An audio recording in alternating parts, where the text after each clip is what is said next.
And welcome back to EDH Deck Building. I am your host, Demo, and I got some new commanders to talk about here, and a little bit of a bigger overarching topic as well, which is ongoing spoilers. Pretty much at this point, it literally is never-ending spoilers, because I think they might actually have a game plan here where they're literally filling in between sets.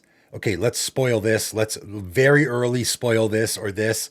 I'm talking about, I'm going to talk about 6 commanders here. They're all 2 from each of 3 different areas. Okay, 2 from an actual set that's coming up, and 2 from another set that's coming up, and then 2 that were secret layer drops. And again, we don't even get notified typically about the secret layer drops much, other than the content creators that are talking about it. So a lot of people don't even know that stuff exists. It is almost nonstop, right? It is weekly or almost bi-weekly at this point that we are getting stuff dropped on us, even if it's just secret layer drops. And it is really, like, if you were a content creator, like, I could probably just do spoiler videos at this point. I wouldn't have quite as much content, but I could probably do 2 videos a week just talking about new cards coming out. Again, whether it just be secret layer drops or very early spoilers, which that kind of drives me crazy. I know the very early spoilers are to get people excited about some set coming up, but at this point, when you have so much spoilers, that's the whole point behind spoilers. Spoilers is to get you excited about the upcoming set.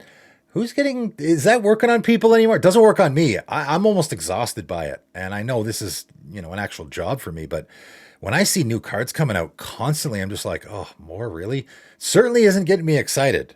I'm thinking, can we take a break here? Like, come on.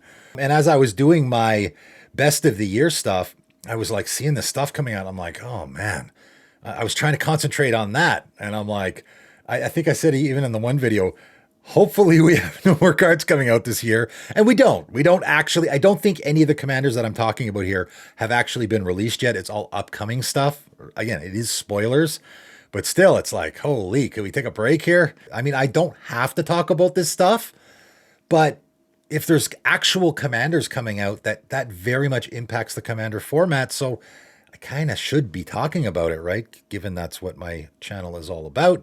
So that's what I will be doing in this video. I'm going to talk about some brand new commanders that, again, I don't even think that most of these are not even released yet. They're very early spoilers. I'm sure you might have seen some of them already. Let's take a look. Okay, let's start with Aurelia, the Law Above. This is from the new Murders at Karlov Manor, which I believe is the next set coming out in the new year. Again, this set's not even coming out until February. I think we're not getting actual spoilers for this set. Usually, it's about mid-January or something. But of course, they got to drop really early ones on us.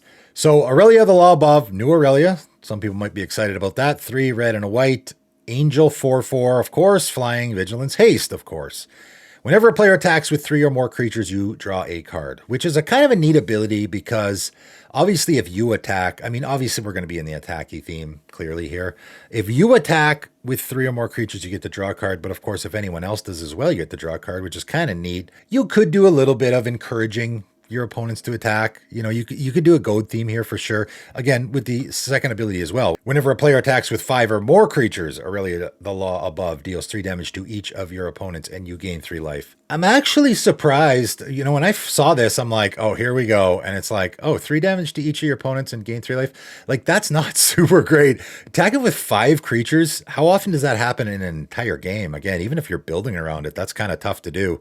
Your commander costs 5. And again, we have another of these commanders, by the way, that's doing the whenever this thing happens, draw a card. I just made my bad commander design video a couple weeks ago, and a lot of people were like, the thing that they're getting a little tired of is the whenever this thing happens, draw a card. And yes, I completely agree. I talked about Tatiova, which to me is the worst example of that. It's the worst perpetrator of that. Can we come up with something else? I don't know, something other than just draw a card. It's getting a little old. I like the aspect of this card where it's any player. You can do some funny things here where you actually donate, maybe you do an Akron horse thing where I'm giving my opponent's creatures to attack with, and then I'm disrupt decorum, and you could get in some funny situations there where you could give your opponents a bunch of, I actually might be the best way to go with this deck.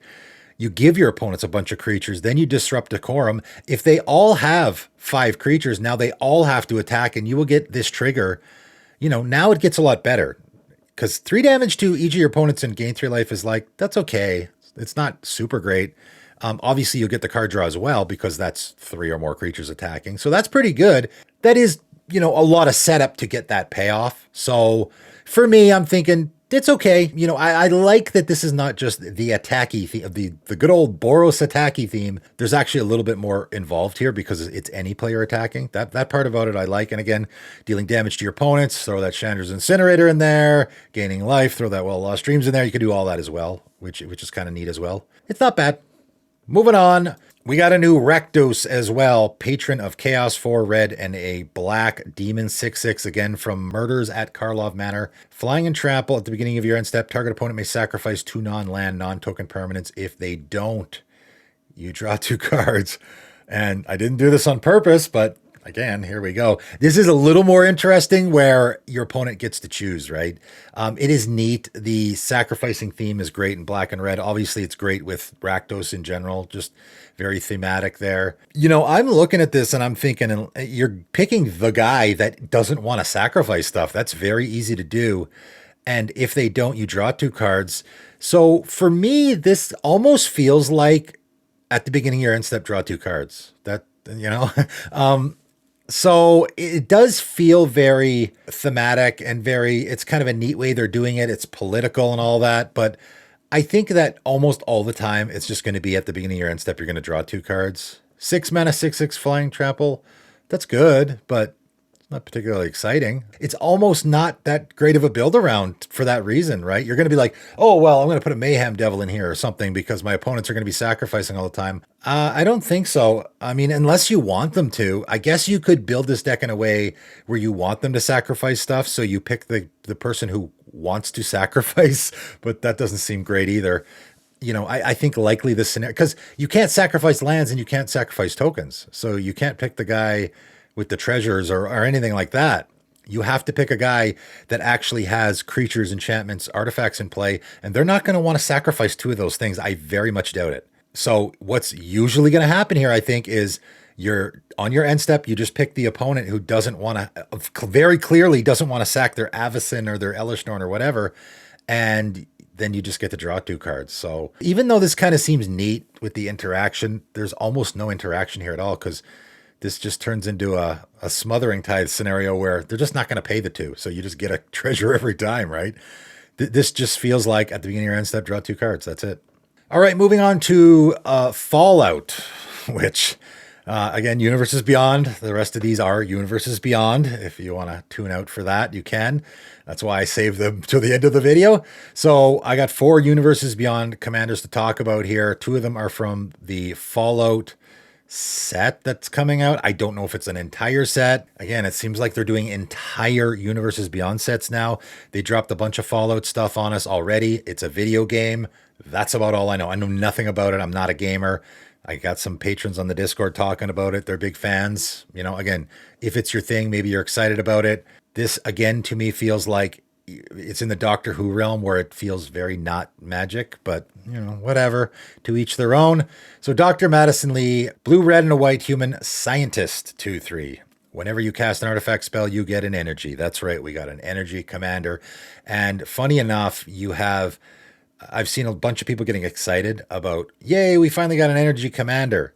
Although Jeskai Colors, I'm not sure if I would have picked that for an energy commander. So you got a bunch of people getting excited about the fact that we finally have an energy commander, but you have a bunch of other people that are kind of pissed off because we finally have an energy commander, but it's Dr. Madison Lee, and it's a Universes Beyond card, and it's a Fallout card, and right? So all these people, I mean, I've seen a few people that they've been waiting for that energy commander because, of course, we knew it was going to happen eventually. They've been waiting for that energy commander, and oh, it's this? I don't want to play a Universes. So now they've always wanted to make a energy counter deck, but now they don't want to play this as their commander. So it's sort of an extra bummer for them, right? Tap, pay an energy. Target creature gets +1/+0 and gains trample and haste into turn. Tap, pay 3. Energy counters, draw a card. There's that. Tap, pay 5 energy. Return target artifact card from your graveyard to the battlefield tapped. Yeah, again, I know there might be some Fallout fans excited about this. There's definitely some people that are excited about finally having an energy commander. But this to me is very much like that mirror commander that, again, everyone was excited about. Hey, finally got a mirror commander. Of course, they had to make it 5 colors. Why? 99% of mirror are are artifacts. There's no reason to make it a 5-color commander. But it was mostly just generic good stuff. You just had a mirror commander that's why the thing I didn't like about it most is here's a mirror commander that just gives you a bunch of good stuff. It's not really thematic at all, I didn't find. And the same is here as well. I don't know anything about this character, but it's like, okay, I can give my creatures trample and haste. I mean, I guess you could do a lot with that, but it's mostly just generic good stuff. Draw a card is obviously just generic good stuff. And return an artifact card from your graveyard to the battlefield tapped. You could find a way to build around all of these abilities, but as far as I can tell, they're just like, okay, we want a commander that everyone can just throw all the energy stuff in there, at least in Jeskai colors. So let's just give you a bunch of generic good abilities that might work. You know, maybe they actually looked at some of those creatures and like electrostatic pummeler, right? That maybe that's one that works good with the trample and haste. And they just found, okay, well, maybe we'll do this, maybe we'll do that. Again, I don't think they knew what direction to go in with the energy counter thing. You know, for me, I don't love commanders that are super on the nose like this. I also don't love commanders that it's like, okay, well, let's just give you a bunch of generic good abilities that could work with anything. That way people will be happy. All the people that were waiting for an energy commander to come out, they'll be, how could you possibly not be happy with this? Because it's letting you draw a card. It's letting you get stuff out of your graveyard, right? So I don't know. Maybe it's thematic with this character in the game, but I don't love the design here at all. All right, Mr. House, President and CEO again. This is a magic card now. Okay. Red, white, and a black human. Legendary artifact creature human. Sorry. So this is an actual artifact creature because he's a TV screen or something. I don't know. Again, I don't know the game. So it's an 0/4. Whenever you roll a 4 or higher, create a 3/3 colors robot artifact creature token. If you roll a 6 or higher, instead create that token and a treasure token. So this is just talking about rolling in general. You can roll any kind of dice here. So again, kind of doing the open-ended, hey, any dice rolling cards you got, you just chuck them in this deck, right? Obviously, I think the lowest we have is a D4. I don't know are they doing D4 on any cards? They may have, right? The D&D cards, obviously. So that will work if you roll a 4. But again, you probably want more so the stuff like D20s. If you roll a D20, the chance you get higher than a 4 is almost pretty slim chance you won't get higher than a 4. And if you roll rolling higher than a 6 is also pretty darn easy. But of course, as we do now with all these commanders, you can't just have that. Again, this is what I'm talking about. Now, when I did the bad commander design video, I had pushed back on that a little bit, but this is what I'm talking about. And you could have put some very interesting flavor text on the bottom that for the Fallout fans, they would have loved to see that, I'm sure, right? But instead, we have to have an ability that plays into the first ability because it's not easy enough to build around that first ability, isn't it? I mean, whenever you roll a dice in black, red, and white colors, I don't know how many cards that fit into that, but there's got to be plenty. There's got to be plenty with all the D&D sets we've had and everything else. Even the Unfinity cards could easily fit into here. So there was no need to put a dice rolling ability on this commander, I don't think. That to me, that's overkill. You already have a very obvious and a very easy build around with that first ability. But whatever. 4 mana and tap, roll a 6-sided die plus an additional 6-sided die for each mana from treasure spent to activate this ability. So, you know, this is sort of what I'm talking about, where we have an ability that is, again, it's probably thematic. You know, the treasure is playing into the whole money CEO thing. I'm sure that's great. The chance thing also probably plays into that really well, but you literally have a commander here that you don't need to put anything in the deck at all. The commander plays into its own ability, which is kind of funny. You know, again, I don't consider that to be great commander design. All I have to do is play my commander, pay 4 and tap, roll a 6-sided dice, get a 4 or higher, I'll get a robot. And then if I get a 6, I get a robot and a treasure. And then I can use the treasure to activate the ability the next time, in which case I get to roll more dice. So you can just sit there. Yay, look at me rolling dice. That would be a funny deck to build, a Mr. House deck where I just have my commander in play and I just sit there rolling dice every turn and he activates his own ability to give. And yeah, actually not horrible because you're cranking out those robot tokens. Yeah, I mean, whatever. It's sort of generically good. Again, you're not drawing cards, but you are creating robots and treasure tokens. You know, I wonder how many commanders have come out this year that are either drawing a card or creating a treasure token. I'm sure there's been a bunch. Okay, let's move on. The 14th Doctor. So they're coming out with more Doctor Who stuff. And again, they did this with the Lord of the Rings stuff where they came out with the whole entire Lord of the Rings set. And then they came out with even more Lord of the Rings stuff later in the year that people might not even be aware of, but it's out there. Just released. I talked about some of them in the Cards I Missed video that I did. So we just got Doctor Who, and now they've dropped a few in secret layers here. And this one's particularly significant. I haven't even read this one yet. And again, look at the paragraphs on that commander. Oh boy. You know, as someone who, you know, when you have a channel and you're actually reading these cards, it's like you really start to notice how many words they're putting on these commanders. So the big significant part here, though, why I wanted to talk about this one in particular is because we have a commander that is a red, green, a white, and a blue. So you got a red, green hybrid and then a white and a blue. So it only costs 3 mana, but it is a 4-color commander. And it is another, again, 4-color commanders are the rarest in the format. And I just think it's funny that they keep printing this color combination. They won't print the other ones. This color combination now, how many do we have? We have the Omnath, right? And then we have K and T. So this would be the third of this color combination, right? All the other color combinations, we only have one. So I don't know, maybe Wizards of the Coast just likes this particular color combination. They don't like black, right? This is the I'm missing black combination. So anyway, Time Lord Doctor, of course, 3/4. When you cast this spell, reveal the top 14 cards of your library. That's a lot of cards. Put all Doctor cards revealed this way into your graveyard and the rest on the bottom of your library in random order. That is a very weird ability. Very weird. This is a case where, okay, we're definitely going to need another ability because that ability does almost nothing. I mean, you're going to want to play Dr. Tribal here, I imagine. I'm just going to guess that second ability is some sort of recursion. You may have the 14th Doctor enter the battlefield as a copy of a Doctor card in your graveyard. Okay, so it's a body double. Your commander is a body double for Doctors. That was put there from your library this turn. So obviously, very much, those abilities are essentially the same ability, right? If you do, it gains haste until end of turn. I mean, obviously, there are ways. So let's say we blink our commander here, because the first ability is a cast trigger. The second is a ETB. So we can Conjurer's Closet. When our commander enters the battlefield, you know, when we blink it, you may have it enter the battlefield as a copy of a Doctor card in your graveyard that was put there from the library this turn.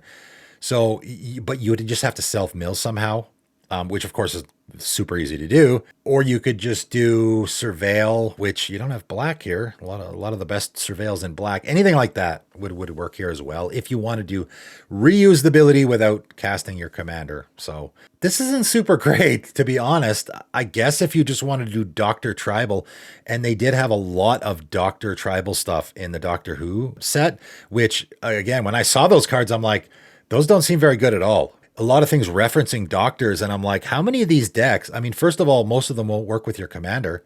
Like search your library for a Doctor and stuff like that. How many Doctors are you going to put in the 99 of a Doctor Who deck when you have that as the commander? I didn't think there was a many that fit. Maybe a couple. Here, though, now it all makes sense, right? And had they planned this in advance, certainly that is a possibility. This might have even been a card that they were going to throw originally in the set and didn't, and then decided to throw it out later on. Again, this is a secret layer drop. Are you able to pick this up right now? Maybe. I don't even know. But I saw it. Now I'm talking about it. The last one I'm going to talk about, the Celestial Toy Maker. And again, this, I believe, is a Doctor Who card. It says BBC on the bottom, so that leads me to believe that is the case. Again, I'm not familiar with the show. It is a secret layer drop once again. So white, black, and a blue Rogue Artificer 2/4. Whenever the Celestial Toy Maker attacks, look at the top 3 cards of your library. Exile any number of them in a face-down pile and the rest in a face-up pile. Okay, defending player chooses one of those piles. Put that pile into your hand. Okay, so it's doing almost exactly what what is that guy's, the black-blue commander there. That is sort of like the fact or fiction staple in your commander, right? There's a couple cards that do this now. It's a neat ability because you're sort of playing mind games. You know, again, just like fact or fiction is a really fun card in a commander game, always has been. It's just a neat, because it plays into the whole political aspect. This can do that as well, but it also does the mind games thing a little bit. where you're choosing the face up and the face down piles. So you will exile 3 unless there's a card that you just really want and you don't want to risk exiling it, like it's a super important card in your deck. You would probably just leave it on top of your library. I guess if it's not exiled, you would leave it on top. Yeah. So you are sort of scrying here a little bit too, which is funny. I mean, you're not actually scrying, but you are manipulating the top of your library, which you could definitely build around. So if you just exiled 2 cards, you'd put one on face up and one face down. And it's for your opponent to figure out, did he just put a land face down and it's the face up card he really wants? Or is the face down card a farewell or some really, some card I don't want him to have? That part about it I really like. That's actually super interesting. And again, I know I'm harping on this, but that alone is a really good build around ability. Your commander only costs 3. Doing that every turn, that's fantastic card advantage there as well, because you're guaranteed to get at least 1 card in your hand every single turn. That is enough of a build around. But anyway, at the beginning of each end step, each opponent loses 2 life for each spell or ability that caused 1 or more players to guess or, oh my God. I have to laugh at this. I have to laugh. This is, okay, so I will finish. 1 or more players to guess or to group cards or permanents into a pile this turn. I have to laugh. That is so funny. I'm laughing for a couple of reasons. I'm laughing because that is the first time I think I've ever seen the word guess or group on a commander. Like that, I don't think I've ever seen that wording on a magic card ever. But the main reason why I'm laughing is because this is the commander for every scenario that I have talked about.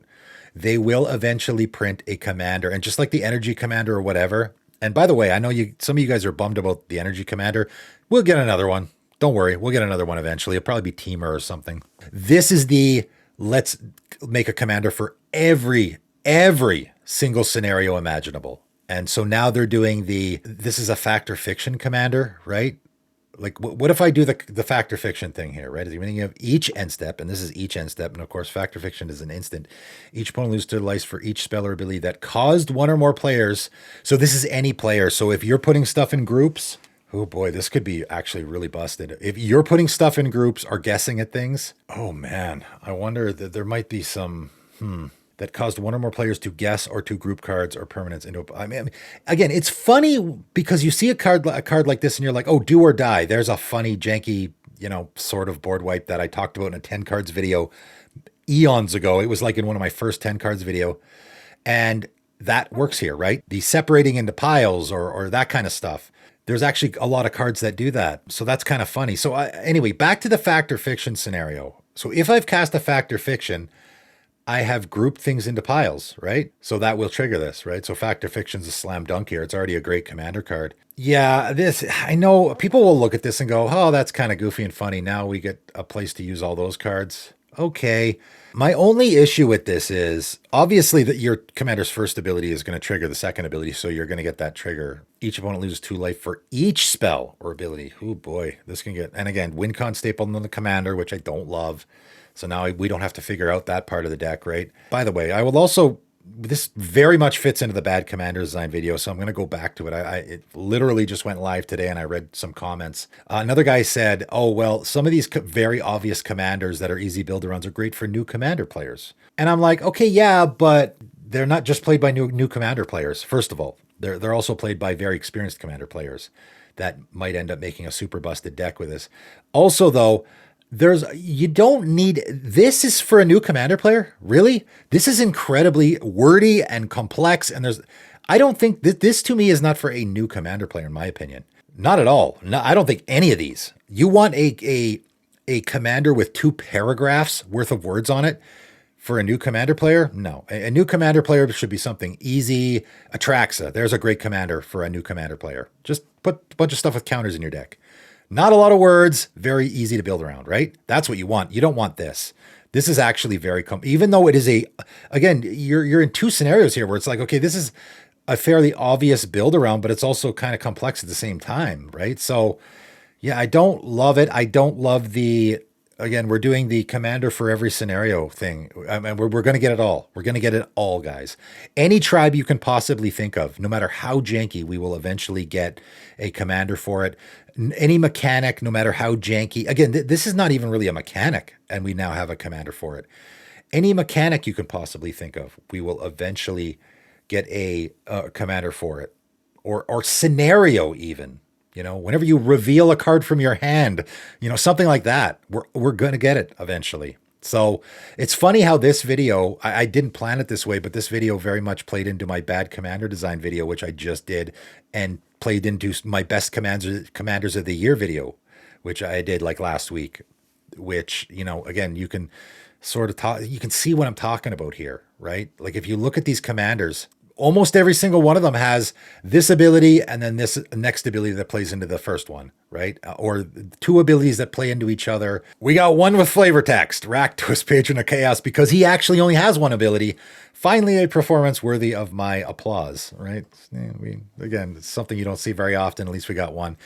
Anyway, I know this video might be a bit of a downer. I'm sure a lot of people are like, oh, he's complaining again. Here we go. Listen, I'm talking about these cards from my own personal perspective, like I tend to do on my channel. It is my channel after all. I give my opinions on these things. We already are getting too much stuff. The nonstop spoilers is exhausting. I know a lot of people will agree with me on that. And the commander design here on most of these, I don't love, to be quite honest. I think Aurelia is probably the best of the bunch here as far as sort of interesting. And you could do some interesting things there. I mean, obviously, commanders that draw cards, gain life, and deal damage to opponents. We've seen that all before. But in that certain combination, maybe not. So it's kind of interesting. Some new commanders that maybe you didn't know were out there, and they are already floating around. Thought I'd give them a quick discussion. Let me know what you guys think in the comments below. That is it for today, and thanks for tuning in.